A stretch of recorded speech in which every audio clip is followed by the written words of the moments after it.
आज का टॉपिक क्या था? जय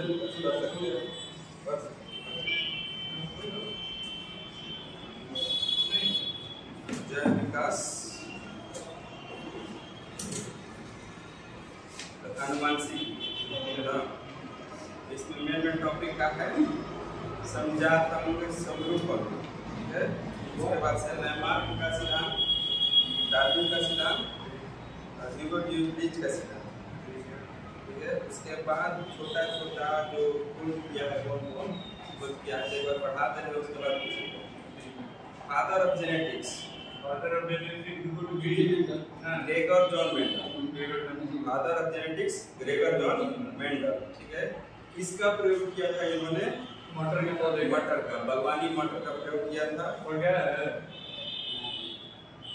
तो सुनो, यहाँ पढ़ लो, उसके बाद बताते रहना। टोटल वैरायटी क्या है इसमें? टोटल कितने टाइप की वैरायटी है इसमें? तो 14 टाइप, टोटल 14 टाइप का वैरायटी का प्रयोग हुआ है। ग्रेगर जॉन मेंडल, ठीक है, बागवानी मटर और 14 टाइप की वैरायटी का प्रयोग हुआ था। गैमेट शुद्धता का सिद्धांत उन्होंने ही दिया था। गैमेट शुद्धता का सिद्धांत ग्रेगर जॉन मेंडल ने दिया था। आधुनिक जेनेटिक्स के फादर माने जाते हैं, आधुनिक जेनेटिक्स के फादर माने जाते हैं टीएच मार्गन। टीएच मार्गन ये मार्ग दिखाते हैं, आधुनिक जेनेटिक्स का मार्ग दिखाते हैं। जैसे याद रख लेना है मार्गन, टीएच मार्गन, आधुनिक जेनेटिक्स। कृत्रिम जेनेटिक्स जो लैब में जेनेटिक्स का किया था, बताओ याद हो सके? अरविंद खुराना, अरविंद खुराना लैब में किया था, ठीक है ना। इसने जीएम फसल का खोज किया था। अरविंद खुराना माने जेनेटिक मॉडिफाइड फसल, जो लैब में, ठीक है। इसलिए इनको क्या मिला? जेनेटिक शब्द का खोज वाटसन ने किया था। जेनेटिक्स शब्द का खोज वाटसन ने, ठीक है ना। वाटसन की पेपर इसी के नाम पे है जेनेटिक्स। जेनेटिक्स शब्द का, हाँ, जेनेटिक्स का खोज। और जीन शब्द की खोज gene Johansson, gene Johansson. Genetics Watson, gene Johansson. Hormone शब्द के खोज, जो हार्मोन है ना, उसका खोज किया था Bayliss Starling. Bayliss Starling, Bayliss Starling. एक जीन एक एंजाइम, एक जीन एक एंजाइम, बीटल और टेट्रा, बीटल और टेट्रा। फिर से एक बार रिपीट कर रहे हैं। गैमेट शुद्धता के सिद्धांत मेंडल ने, ग्रेगर जॉन मेंडल। उसके बाद से आधुनिक जेनेटिक्स, आधुनिक जेनेटिक्स मार्ग दिखाने वाले मार्ग, ठीक है। कृत्रिम जेनेटिक्स अरविंद खुराना। जेनेटिक्स शब्द का खोज वाटसन, जेनेटिक शब्द का खोज वाटसन। जीन शब्द का खोज जोहानसन। हार्मोन का स्टार्लिंग, बेलिस स्टार्लिंग। बेलिस किसको बोलते हैं? बेलिस डांस होता है, बेलिस, उसी का नाम है बेलिस स्टार्लिंग, हार्मोन का, ठीक है। एक जीन एक एंजाइम, बीटल और टेट्रा, ठीक है। आज ये एवोल्यूशन पे जय विकास। सबसे पहले लैमार्क ने, सबसे पहले डार्विन ने दिया था अपने बुक, कौन सा? ओरिजिन ऑफ स्पीसीज, बुक का नाम था ओरिजिन ऑफ स्पीसीज। उन्होंने इसमें नेचुरल सिलेक्शन माने प्राकृतिक वर्ण का सिद्धांत दिया था। नेचुरल सिलेक्शन का सिद्धांत, प्राकृतिक वर्ण का सिद्धांत। इसमें इन्होंने बताया था कि जो भी जीव है वातावरण के अनुसार अपने आप को ढाल लेता है, वो जिंदा रह पाता है। वातावरण के अनुसार अपने आप को नहीं ढालता है, वो समाप्त हो जाता है। किसने किया था ये? डार्विन ने प्राकृतिक वर्ण, और इंग्लिश में बोले तो नेचुरल सिलेक्शन। नेचुरल सिलेक्शन, प्राकृतिक वर्ण, जो जीव अपने आप को वातावरण के अनुसार ढाल लेता है तो जिंदा रहेगा, उसका स्पीशीज चलते रहेगा। जो नहीं ढालेगा उसका स्पीशीज समाप्त हो जाएगा। डार्विन ने दिया। इनका एक चिड़िया पे शोध है, चिड़िया पर ये शोध किए थे। एक ही प्रजाति के जो गौरैया चिड़िया होती है ना, छोटी छोटी, तो वो एक ही प्रजाति के जो चिड़िया, उसमें अलग अलग टाइप की उसका चोंच होता है, और वो अलग अलग टाइप के खाना खाती है। कोई उसमें है केवल दाना खाती है, और जिसका चोंच अलग है वो उसमें कीट पतंग नहीं खाती है, दाना भी खाती है। उन्होंने इसका किया था, इसका नाम है डार्विन्स प्रिंस, इस ऑब्जर्वेशन का क्या नाम है? Darwin's Prince. ये चिड़िया पे इन्होंने खोज किया था, ठीक है ना, डार्विन्स प्रिंस के नाम से जाना जाता है। उसके बाद से है लैमार्क का सिद्धांत। लैमार्क का फिलोसफी जूलॉजिका, किताब का क्या नाम होगा? फिलोसफी जूलॉजिका। लैमार्क का सिद्धांत है फिलोसफी जूलॉजिका। इसमें इन्होंने सिद्धांत दिया था, कौन सा सिद्धांत दिया था? उपाधि तंत्र। उपाधि तंत्र माने वो अंग जिसका आप ज्यादा प्रयोग कर रहे हैं तो ज्यादा विकास होगा, कम प्रयोग कर रहे हैं तो कम विकास होगा। उपाधि अंग का सिद्धांत दिया था किसने? लैमार्क ने। इनको किस नाम से मतलब किस लिए जाना जाता है? फादर ऑफ टैक्सोनॉमी, वर्गीकरण की पिता। उपाधि तंत्र का सिद्धांत दिया था किसने? लैमार्क ने। क्या है उपाधि तंत्र? जो कम मतलब ज्यादा उपयोग में आएगा तो उसका ज्यादा वृद्धि होगा, जो कम उपयोग में आएगा तो कम उपयोग वृद्धि होगा। जैसे एग्जांपल दिया था जिराफ। जिराफ ज्यादा ऊपर सिर खींचता है तो उसका गर्दन लंबा हो जाता है, लेकिन ये सिद्धांत को मान्यता नहीं मिली। जैसे आदमी तो काम करता है, हाथों से ना काम करता है, ज्यादा उपयोग इसी का है। इस अनुसार आदमी ज्यादा हाथ बढ़ जाना चाहिए, अगला जनरेशन तक हुनर बढ़ जाना चाहिए, लेकिन ये नहीं हुआ तो ये कैंसिल हो गया इस सिद्धांत का, लैमार्क का उपाधि तंत्र का सिद्धांत। उसके बाद आता है ह्यूगो डी ब्रिज का सिद्धांत उत्परिवर्तन का सिद्धांत। ह्यूगो डी ब्रिज का थ्योरी ऑफ म्यूटेशन। जो कोरोना में उत्परिवर्तन हो रहा था, एक म्यूटेशन नया म्यूटेशन नहीं आ जाता है, कुछ दिन का अभी तक भी हो रहा है, ठीक है ना। इसमें क्या होता है? Change in the body of shape और साइज। इसमें मैंने अपने शरीर का जो शेप साइज ये सब बदलते रहता है म्यूटेशन में। ह्यूगो डी ब्रिज ने दिया था कौन सा सिद्धांत? उत्परिवर्तन नहीं, हाँ उत्परिवर्तन का सिद्धांत या म्यूटेशन का सिद्धांत, ह्यूगो डी ब्रिज। अब ये समझात अंग समरूप अंग, उत्पत्ति और कार्य, ठीक है ना। उत्पत्ति और कार्य दो आधार पर ही बांटा जाता है। उत्पत्ति कैसा हुआ और कार्य कैसा हुआ। तो उत्पत्ति एक समान है लेकिन कार्य भिन्न भिन्न, ठीक है ना। तो उसको समझा। संरचना समान, संरचना उत्पत्ति समान है, माने संरचना अलग अलग टाइप से हो सकती है, लेकिन उत्पत्ति माने समान है, दिखने में एक जैसा होता है, ठीक है। लेकिन कार्य भिन्न भिन्न है, दिखने में एक जैसा होता है लेकिन कार्य अलग अलग है। जैसे कि उत्पत्ति के अनुसार देखें तो जो चमगादड़ का पंख है वही आदमी के हाथ के रूप में, आदमी के हाथ के रूप में है, वही मछली का पंख है ना जो फिन, तो वही मछली के पंख के रूप में, वही शेर के पंजा के रूप में। ये सारे उत्पत्ति के आधार पर सेम है, कार्य के आधार पे भिन्न भिन्न। चमगादड़ का पंख हो गया, मछली का मानव का हाथ हो गया, मछली का पंख हो गया, शेर का पंजा हो गया। ये सब उत्पत्ति के आधार पर एक है लेकिन कार्य के आधार पे ये कौन सा हो गया? समझा, ठीक है। होमोलोगस अंग में और डायगोनिक होमोलोगस माने अलग अलग उत्पत्ति से हुआ है, कार्य अलग अलग रहेगा। बस समरूप है माने रूप एक जैसा दिखेगा, उत्पत्ति भिन्न भिन्न है लेकिन कार्य समान है। उत्पत्ति भिन्न भिन्न है, कार्य समान है। रूप समान होगा इसीलिए कार्य समान होगा। रूप एक जैसा है लेकिन उत्पत्ति अलग है। जैसे कि कीट का पंख और पंछी का पंख, दोनों का उत्पत्ति अलग अलग है। कीट का भी पंख उड़ने का काम करता है, पंछी का भी पंख उड़ने का काम करता है, चमगादड़ का पंख उड़ने का काम करता है।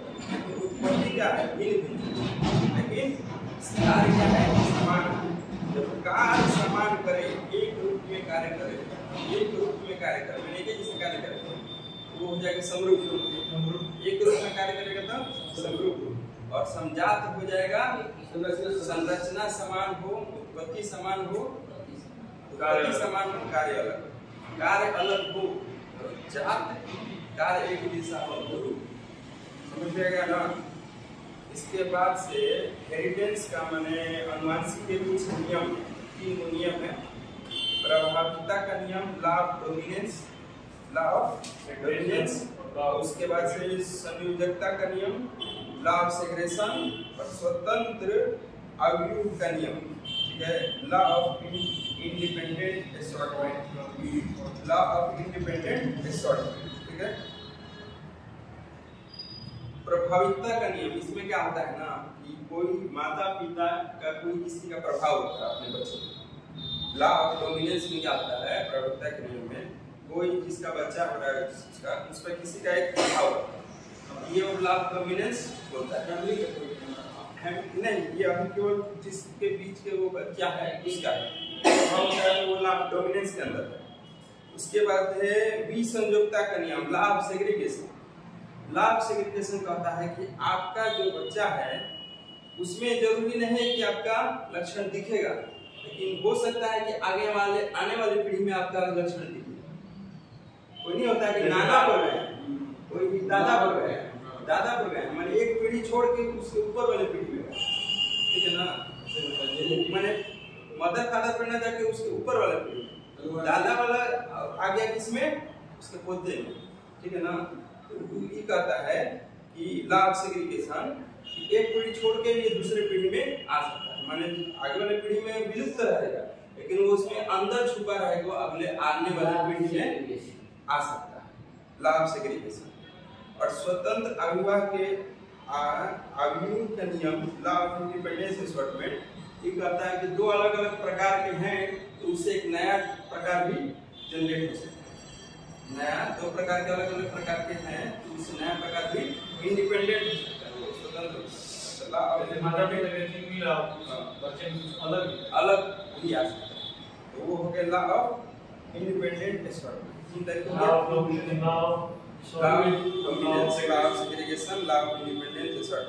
प्रभाविता के नियम, विसंयोजकता के नियम और स्वतंत्र अवयूहन के नियम, ठीक है। अब बताना है, चलिए हो गया ये। Father of genetics, father of genetics कौन? फादर ऑफ ग्रेगर जर्मेंडल, ठीक है। उसके बाद से कितने प्रकार के किए थे उन्होंने, टोटल कितने प्रकार थे? 14 प्रकार, ठीक है। और कौन सा फसल लिया था? मटर का, सही है। गैमेट शुद्धता के सिद्धांत, गैमेट की शुद्धता के सिद्धांत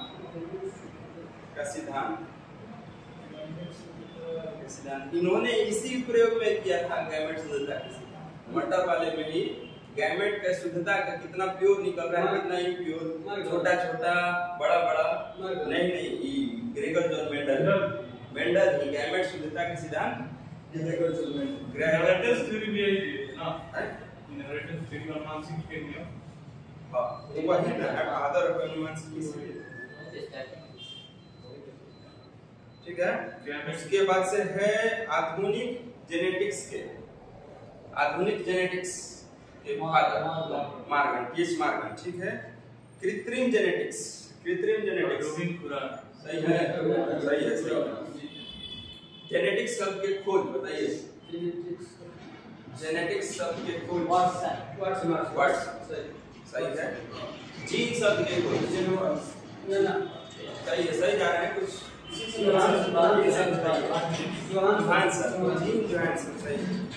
हार्मोन, हार्मोन सेक्रेशन होगा, बेली डांस करेंगे, बेली सिस्टर, हार्मोन का सेक्रेशन होगा, बेली डांस स्टार्ट है तो बेली सिस्टर। एक जीन एक एंजाइम, एक जीन एक एंजाइम, विडल और टेट्रा, एक जीन एक एंजाइम, विडल और टेट्रा, ठीक है। प्राकृतिक वरणवाद का सिद्धांत, इसको नेचुरल सिलेक्शन बोलते हैं, नेचुरल सिलेक्शन। इसमें क्या होता है प्राकृतिक वरणवाद में, प्राकृतिक वरणवाद में क्या होता है, जो प्राकृतिक के अनुसार ढल जाएगा वही बच पाएगा, जो नहीं ढल जाएगा वो उसका पीढ़ी समाप्त हो जाएगा। प्राकृतिक वरणवाद किसने दिया था, किसने दिया था? चार्ल्स डार्विन, सबसे पहले फेमस है चार्ल्स डार्विन। इनकी किताब का नाम ओरिजिन ऑफ स्पीशीज, ठीक है। और बढ़िया एक उन्होंने ऑब्जर्वेशन किया था पक्षी के, मैंने अलग अलग टाइप के, उसको क्या बोलते हैं, Darwin's fins, Darwin's fins, things मतलब क्या होता है? पंख तो इसे थिंग्स टू होता है। डार्विन थिंग्स के सिद्धांत भी प्रस्तुत किया था। Theory of evolution. अब बताना है आपका, आपको बताना है उपार्जित अंग का सिद्धांत। उपार्जित अंग का सिद्धांत जैसे बढ़ेगा बताइए आप। उपार्जित अंग का सिद्धांत जो कम काम करेगा तो जैसे धीरे-धीरे ऑप्शन है आपका लैमार्क है, डार्विन है, या ट्रीब्रेंस है कि ह्यूगो-डीब्रेंस है। लैमार्क उपार्जित अंग का सिद्धांत लैमार्क। इनको और किस नाम से यानी जाना तो जाता है? इवोल्यूशन का थ्योरी होता है। किस नाम से जाना जाता है लैमार्क को? मतलब father of evolution, father of taxonomy, वर्गीकरण के पिता। Father of taxonomy, father of taxonomy, वर्गीकरण के पिता। फादर ह्यूगो-डीब्रीज के सिद्धांत। ह्यूगो-डीब्रीज के सिद्धांत क्या है बताइए? ह्यूगो-डीब्रीज का सिद्धांत ये है भैया म्यूटेशन है, theory of mutation. Theory of mutation सही है। हिंदी में बताइए आप।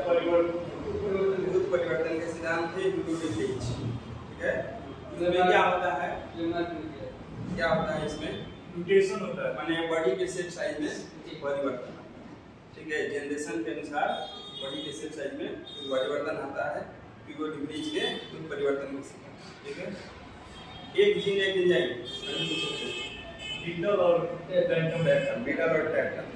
समजात अंग समरूपम। समजात अंग में कार्य कैसा होता है? समझात में कार्य अलग-अलग हाँ, कार्य भिन्न भिन्न होता है, उत्पत्ति सेम होता है। सेम होता है। समरूप में कार्य सेम होता है, उत्पत्ति ठीक है। चमगादड़ का पंख, मानव का हाथ, मछली का पंख और शेर का हाथ समजात है कि समझात है, समजात है कि समरूप है? समझात है, समजात है सही है। समरूप, समरूप का एग्जांपल। समरूप का एग्जांपल क्या है? आपका बुला लीजिए। समरूप का समरूप मछली का ये समरूप मछली अपनी कीट का पंख और पक्षी का पंख और चमगादड़ का पंख रूप अलग अलग है। ठीक है। समरूप कहाँ गया? समरूप मछली का और तितली का पक्षी का, कीट का, तितली का पंख उत्पत्ति अलग अलग ढंग से है लेकिन कार्य एक ही है। हो गए। Law of heritage, law of heritage, तीन गो हेरिटेज का सिद्धांत है, माने अनुवांशिक का तीन गो सिद्धांत है। एगो तो theory of dominance, theory of segregation, theory of assortment. हम बताइए लास्ट वाला थ्योरी ऑफ डोमिनेंस, सुनिए थ्योरी ऑफ डोमिनेंस, हाँ थ्योरी ऑफ सेग्रेगेशन, हाँ theory of assortment. Independent assortment. ठीक है, तो पहला में होगा कि प्रभावितता के नियम, प्रभावितता जो प्रभाव डाले अपने अगले जनरेशन पे। बीज संयोजन के नियम, जो एक जनरेशन छोड़ के अगला जनरेशन में उसका प्रभाव आए। और स्वतंत्र दोनों में से अभियोजन का नियम। ठीक है, इसी अलग टाइप का इसमें आ सकता है। तो ये हो गया आपका जैव विकास और अनुवांशिक टॉपिक खत्म। चलिए बंद कर दीजिए कैमरा वाला तो आप देख नहीं